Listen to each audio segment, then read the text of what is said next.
Dmitry Trenin, you have said that the new missile defence shield system, which was discussed between NATO and Russia at the Lisbon summit, could be a game changer or a game breaker. Why? Missile defense could either be a bridge toward the future or a bridge toward the past. If it's a game changer, if that leads to a real cooperation agreement and real cooperation between Russia and NATO on missile defense, that will start transforming in a big way, transforming the strategic relationship between Russia and the West away from the patterns of the Cold War, which are still there with us, mutual assured destruction, deterrence, and all that, toward a collaborative relationship. If, however, we do not achieve that goal, if this collaboration becomes impossible due to whatever reason, then I would imagine the United States and NATO will proceed with their missile defense plans without Russia.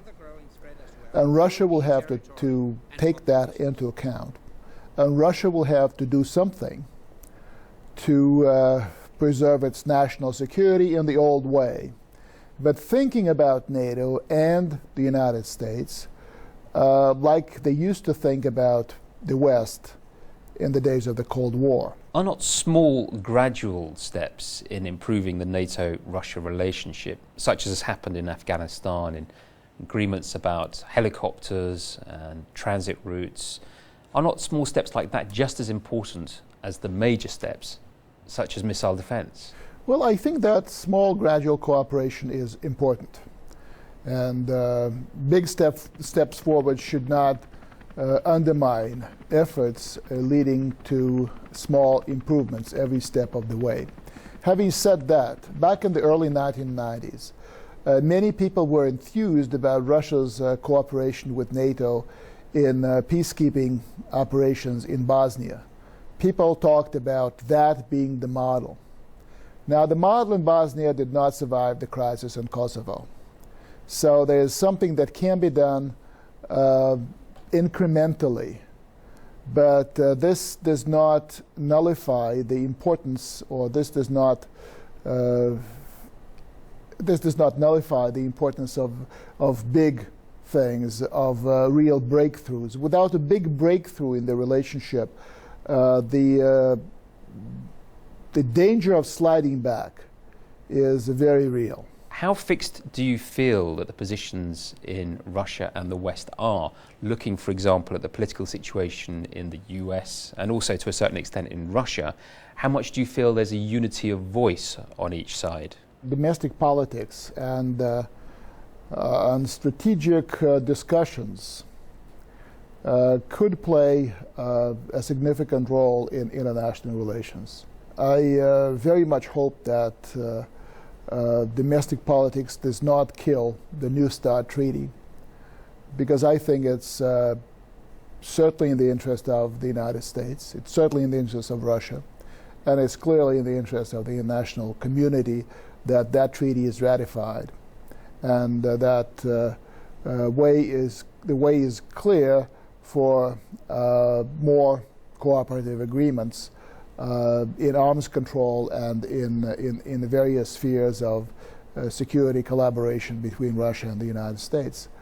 Within Russia, anyone who reads the Russian media, the Russian military press, the articles devoted to collaboration with NATO, devoted to missile defense and other issues, would realize that any movement toward collaboration with the West, NATO, the United States, is going to be a difficult job in Russia. There's a lot of old Cold War think on the Russian side. I would add at the same breath that there's some amount of that on the Western side as well. And I very much hope that there is enough leadership on both sides. If there is not enough, then the consequences, I think, will be dire. Is the reset more just a change of mindset? Well, I think all resets are about the mindsets. The United States is not a threat to Russia. But not everyone in Russia believes that. That's the problem. Russia is not a threat to the Baltic states or Poland or you name it, Georgia. But not everyone there believes that. It's difficult to exit from an empire or to exit from being, for a few decades, a military political superpower. And you have, as Russia, to travel a long way to put yourself mentally in a different state of mind. But it's equally important for other countries, the countries that were victims of the empire or were subjects of the empire, to travel their way too. The victim complex as well as the winner complex are the things that need to be overcome. You mentioned in a recent article that NATO enlargement to the east is not on the agenda for the first time since the 1990s. How important do you feel that that is in relation to the reset of NATO-Russia relations? And also, what do you feel will happen if or when it comes back onto the agenda again?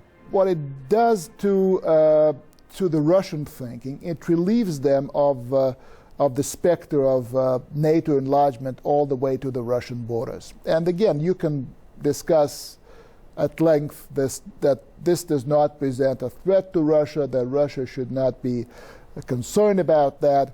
But in the present situation, it is impossible to believe that such arguments would carry the day. You may discuss again, at length, Russia's lack of aggressive motives in some Central Eastern European environment, and you would not be believed either.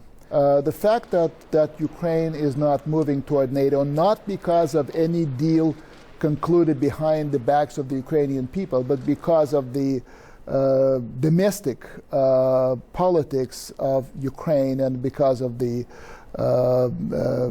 state of public opinion in Ukraine, is a stabilizing factor. So if it comes back, it's important to see how that issue comes back.